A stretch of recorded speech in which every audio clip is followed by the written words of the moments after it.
Eden garden বলতে আমরা বুঝি স্টেডিয়াম, বাট আমি আজ যেখানে এসেছি সেটা আসলে হচ্ছে একটি পার্ক। এই পার্কটি তৈরি করেন দুই ব্রিটিশ বোন, তাদের নামেই নামকরণ হয় এই পার্কের।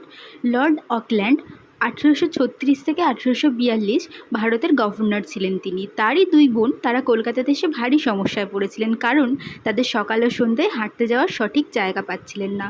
তাই তারা এই পার্কটিকে সুন্দর করে সাজায়। প্রথমে এই জায়গার নাম ছিল লেডি বাগান বা অকল্যান্ড সার্কাস গার্ডেন। 1856 সালে তার নাম দেওয়া হয় ইডেন গার্ডেন। আবার কোনো এক সময় এই গার্ডেনের নাম ছিল রাজচন্দ্র গার্ডেন, রানী রাসমণির হাজবেন্ড, তার নাম অনুসারে। মতান্তরে শোনা যায় রাজচন্দ্র তিনি তার এই যে বাগান ছিল সেটিকে এই দুই বোনকে উপহার দিয়েছিলেন। পরে সেই বাগান তারা তাদের নিজেদের মতন করে সাজিয়ে নিয়েছিলেন। হুগলি নদীর তীরে ভীষণ বন জঙ্গলে ঘেরা একটা জায়গার মাঝখানে এই বাগানটা বহু ব্রিটিশ মানুষদের জন্য সেই সময় হাঁটা চলার জায়গা ছিল, বা খোলা আকাশের নিচে শ্বাস নেওয়ার জায়গা ছিল।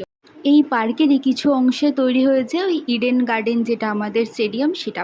পার্কের ভেতরটা ভীষণই সুন্দর, চারিদিকে নানান রকমের ফুলের গাছ আছে। এর ভেতরে রয়েছে একটি বৌদ্ধ প্যাগোডা, ওটাও ভীষণ সুন্দর। তার পাশেই রয়েছে বোটিংয়ের জন্য টিকিট কাউন্টার। এখানে আপনি বোটিংও করতে পারবেন, তবে তার সময়সীমা হচ্ছে বিকেল 4:30 পর্যন্ত। মানে আপনাকে যদি বোটিং করতে হয় তাহলে 4:30-এর আগে এসে টিকিট কালেক্ট করতে হবে। 4:30-এর পরে আর এখানে টিকিট দেওয়া হয় না। আর এখানে প্রবেশ মূল্যও খুবই কম, মাত্র 20 টাকা।